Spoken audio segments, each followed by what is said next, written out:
কয়েকশো কোটি টাকার সম্পত্তি দখল নিয়ে বিবাদ, এর জেরেই কাউন্সিলরকে খুনের চেষ্টা। স্থানীয়দের দাবি 120 বিঘার ভেড়ি দখলে কাউন্সিলর সুশান্ত ঘোষ বাধা দেওয়াতেই তাকে খুনের চক খসে গুলজার। পুলিশের দাবি জেরায় অপরাধী স্বীকার করেছে মাস্টারমাইন্ড গুলজার খান ওরফে আফরোজ।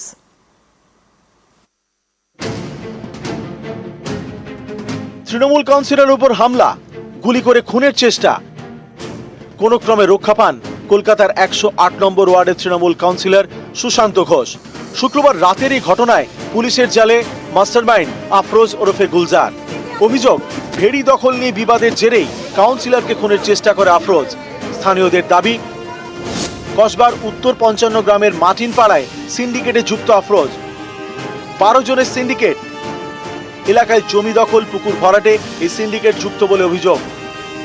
চলতি বছর জুন মাসে ঠিক যে জায়গায় আমরা দাঁড়িয়ে রয়েছি, প্রায় 120 বিঘার ভেড়ি, তার একাংশ ভরিয়ে ফেলে এই আফরোজ সহ 12 জনের যে সিন্ডিকেট। এবং সেই প্রতিবাদ করতেই যখন সুশান্ত ঘোষ সহ এখানকার স্থানীয় বাসিন্দারা আসে, সেখান থেকে শুরু হয় আক্রোশের।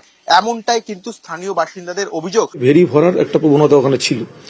এই যদি জমিটা ভেড়ির মধ্যে হয়ে থাকে তাহলে আমি আটকেছি, নিশ্চিতভাবে আটকেছি। তাতে যদি এই ঘটনা ঘটে থাকে কোনো সমস্যা নেই। আমি আজকেও দাঁড়িয়ে বলছি যে কোনো ভেড়ি ওখানে আমি ভরাট করতে দেবো না। এই ভেড়িটার সঙ্গে যুক্ত যারা চাষ করে খায়, তারা এই 24/6 সুশান্ত কুমার ঘোষের নির্দেশে এরা থানায় লিখিত অভিযোগ করে। হ্যাঁ, সেখন আমরা পাড়ার মানুষ, এলাকাবাসী মানুষ যখন সম্মিলিতভাবে ওখানে পৌঁছায়, তখন এই সিন্ডিকেট রাজের যে দল বল, তাদের সাথে আমাদের গন্ডগোল হয়। এই সিন্ডিকেটের সাথে যুক্ত তারা এখানে এসেছিল সবাই। সরকারি জমি দখল যারা করে তাদের বিপক্ষে কঠোর অবস্থান নেওয়ার জন্য আজকে সুশান্ত কুমার ঘোষকে টার্গেট করা হচ্ছে এবং সুশান্ত কুমার ঘোষকে প্রাণে মেরে ফেলার চেষ্টা করা হচ্ছে। পুলিশের দাবি, জেরায় খুনের চেষ্টার কথা স্বীকার করেছে আফরোজ। তবে তার দাবি, গোডাউনের জন্য নাকি এরকম হামলা। আফরোজের দাবি, 2012 সালে 108 নম্বর ওয়ার্ডের গুলশান কলোনিতে সে একটা গোডাউন কিনেছিল। কাউন্সিলর সুশান্ত ঘোষের ঘনিষ্ঠ হায়দার আলী সেই গোডাউন দখল করে নেয়। সেই আক্রোশ থেকেই সুশান্ত ঘোষকে খুনের চেষ্টা।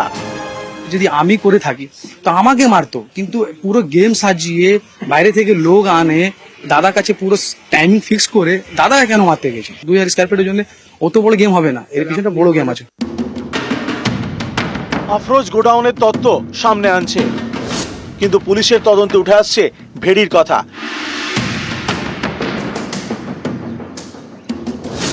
কোটি কোটি টাকার ভেড়ি দখলে বাধা দেওয়াতেই টার্গেট করা হয় তৃণমূল কাউন্সিলর সুশান্ত ঘোষকে।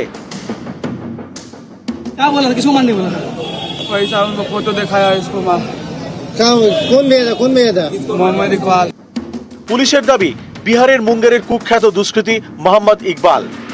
সুশান্ত ঘোষকে খুনের জন্য এই ইকবালের সঙ্গে যোগাযোগ করে আফরোজ। ইকবালই বিহার থেকে 4 জনকে কলকাতায় পাঠায়। তাদেরই একজন যুবরাজ কুমার, যে সুশান্ত ঘোষের দিকে পিস্তল হাতে এগিয়ে যায়। পুলিশের সন্দেহ, যুবরাজ ছাড়া স্কুটারে আরো যে দুষ্কৃতী ছিল তার কাছেও হয়তো কোনো আগ্নেয়াস্ত্র ছিল, যা সে পালানোর সময় কোথাও ফেলে দিয়ে থাকতে পারে। সে আগ্নেয়াস্ত্রের খোঁজে রবিবার তল্লাশি চালায় পুলিশ। কাউন্সিলর সুশান্ত ঘোষের বাড়ির কাছে খাল, এই খালে ডুবুরিও নামানো হয়। একটি নির্মীয়মান বহুতলেও তল্লাশি চালায় পুলিশ। নিউজ 18 বাংলা। যুবকের রহস্য মৃত্যুর জের শাসনে দ্বন্দ্বমারা পরিস্থিতি। ভাড়া বাড়িতে ঝুলন্ত দেহ উদ্ধারের পরেই সেখানে বিক্ষোভ। রাজারহাট থেকে খড়িবাড়ির রাস্তায় টায়ার জ্বালিয়ে দেহ ফেলে অবরোধ। যুবকের রহস্য মৃত্যুর জের শাসনে ধুন্ধুমার পরিস্থিতি। ভাড়া বাড়িতে ঝুলন্ত দেহ উদ্ধারের পরে বিক্ষোভ। রাজারহাট থেকে খড়িবাড়ির রাস্তায় টায়ার জ্বালিয়ে দেহ ফেলে অবরোধ। ঘটনাস্থলে পুলিশ গেলে পুলিশকে লক্ষ্য করে চলে বোমাবাজি।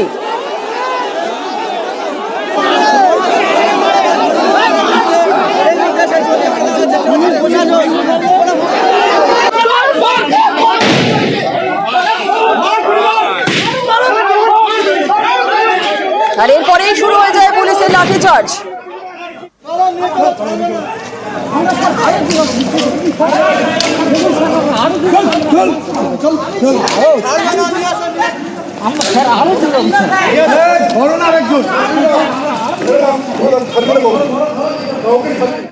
যুবকের রহস্য মৃত্যু, জেল শাসনে ধুন্ধুমার পরিস্থিতি, ভাড়া বাড়িতে ঝুলন্ত দেহ উদ্ধারের পরে বিক্ষোভ, রাজারহাট থেকে খড়িবাড়ি রাস্তায় টায়ার জ্বালিয়ে বিক্ষোভ, দেহ ফেলে অবরোধ। আমাদের সঙ্গে রয়েছেন আমাদের প্রতিনিধি জিয়াউল আলম, সরাসরি চলে যাব জিয়াউলের কাছে। প্রথমে জিয়াউলের কাছ থেকে জানতে চাইবো, জিয়াউল ঠিক কি ঘটেছিল? দেখো, শাসনের খড়িবাড়ি মহিষগদি এলাকায় আলামিন শাহাজি অর্থাৎ বছর 32-এর আলামিন শাহাজির একটি ভাড়া বাড়ি থেকে মৃতদেহ উদ্ধার করে পুলিশ।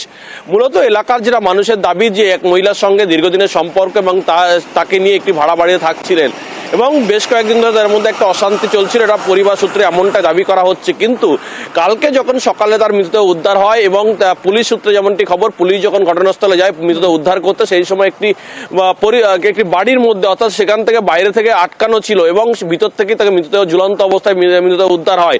এবং তারপর থেকে কিন্তু পরিবার প্রথম থেকে দাবি করে আসছিল যে অভিযোগ অর্থাৎ এই যুবককে মারধর করে তাকে ঝুলিয়ে দেওয়া হয়েছে। কিন্তু পুলিশ সূত্রে যেটা খবর, তাকে সে আত্মহত্যা করেছে। তারপরেই পরিবারের লোকজন শাসন থানায় আসে অভিযোগ দায়ের করতে, অর্থাৎ তাকে খুন করে ঝুলিয়ে দেওয়া হয়েছে এবং মহিলার দিকে অভিযোগের তীর পরিবারের। এবং তারপরে কিন্তু পুলিশ দিনভর অভিযোগ নিতে অস্বীকার করে। তারপরেই যখন তারা মৃতদেহ হাতে পায় তখন দেখা যায় শরীরে একাধিক জায়গায় আঘাতের চিহ্ন রয়েছে এবং তার থেকেই স্পষ্ট যে তাকে খুন করে অর্থাৎ তাকে মারধর করে খুন করে ঝুলিয়ে দেওয়া হয়েছে। এবং তারা এই মৃতদেহ একেবারে রাজারহাট খড়িবাড়ি বাজারে রেখে তারা বিক্ষোভ দেখাতে শুরু করে। সন্ধ্যে 7টা থেকে প্রায় ঘন্টা 3 ধরে অবরোধ বিক্ষোভ চলে। তার একটাই দাবি, অভিযুক্তকে গ্রেপ্তার করতে হবে, তখন যে মহিলার সঙ্গে সম্পর্ক ছিলেন সেই মহিলাকে গ্রেপ্তার করতে। এবং পুলিশ কেন দিনভর তাদেরকে হয়রানি করেছেন, পুলিশ কেন অভিযোগ নেননি, এরকম একাধিক অভিযোগ তুলে তারা কিন্তু রাস্তায় টায়ার জেলে বিক্ষোভ দেখায়। প্রায় ঘন্টা 2 বিক্ষোভ দেখানোর পরে যে খড়িবাড়ি পুলিশ ফাঁড়ি রয়েছে সেখানেও তারা বিক্ষোভ দেখাতে, তাদের একটাই দাবি পুলিশের অতি নিষ্ক্রিয়তা। প্রায় 9:30 নাগাদ পুলিশ কিন্তু অবরোধকারীদেরকে বারবার বোঝানো সত্ত্বেও তারা কিন্তু বিক্ষোভে অনড় থাকে। তারপরে কিন্তু পুলিশ লাঠি চার্জ করে এবং সেই লাঠি চার্জের পরেই কিন্তু এলাকা ছত্রভঙ্গ করে এবং সেই সময় পুলিশকে লক্ষ্য করে পরপর 2 থেকে 3টি বোমা ছোড়া হয় এমনটাও অভিযোগ। এবং সেই বোমা দেখছি জিয়াউল, সেই ছবি আমরা দর্শকদের দেখাচ্ছি, পুলিশকে লক্ষ্য করে বোমা বাজে। এই যে বোমাবাজির যে ছবি আমরা দেখছি, পুলিশকে লক্ষ্য করে বোমাবাজি, এই বোমাবাজিতে কেউ কি আহত হয়েছেন জিয়াউল? একদম, দেখো এই পুলিশকে লক্ষ্য করে যে বোমা ছোড়া হয় এবং পাথর ছোড়া হয় এমনটা পুলিশের পক্ষ থেকে দাবি করা হচ্ছে। ফলে সেই ঘটনায় শাসন থানার আইসি সহ প্রায় 5 পুলিশ কর্মী কিন্তু গুরুতর জখম হয়, তারা এই মুহূর্তে হাসপাতালে চিকিৎসাধীন। অন্যদিকে এই যে পুলিশ তারপরে কিন্তু বেধড়ক লাঠিচার্জ করে এবং এলাকা ছত্রভঙ্গ করে দিয়ে এলাকা পুরো ফাঁকা করে দেয় এবং সেই লাঠির আঘাতেও কিন্তু প্রায় বেশ কয়েকজন বিক্ষোভকারী আহত হয়েছেন। এখনো পর্যন্ত পুলিশ যেমনটি জানাচ্ছেন প্রায় 8 জন বিক্ষোভকারীকে কিন্তু ইতিমধ্যে গ্রেপ্তার করেছে। ফলে এলাকায় একটা থমথমে পরিবেশ রয়েছে এবং এই এলাকার মানুষের একটাই দাবি যে অভিযুক্ত যুবক অর্থাৎ যে যুবকের মৃতদেহ রহস্য মৃত্যু হয়েছেন বলে পরিবার দাবি করছেন বা তাকে পিটিয়ে খুন করা হয়েছে যে দাবি করা হচ্ছে, কিন্তু পুলিশ কেন নিষ্ক্রিয়তা অভিযোগ, পুলিশ কেন ব্যবস্থা নেয়নি? পুলিশের সঙ্গে সকাল থেকে কিন্তু একাধিকবার বলা হয়েছে যে তাকে খুন করা হয়েছে, কিন্তু পুলিশ কেন আড়াল করার চেষ্টা করছিল মহিলার এবং মহিলাকে গ্রেপ্তারের দাবিতে তারা বিক্ষোভ দেখায় এবং পরবর্তীকালে পুলিশ লাঠিচার্জ করে এবং পুলিশকে লক্ষ্য করে বোমা ছোড়া হয়। ফলে এই ঘটনায় এখনো পর্যন্ত 5 জন পুলিশ কর্মী আহত হয়েছে। অন্যদিকে প্রায় 8 জনকে গ্রেপ্তার করেছে শাসন থানা পুলিশ। বলে এলাকায় একটা থমথমে পরিবেশ তৈরি হয়েছে। জুনেলা, ধন্যবাদ।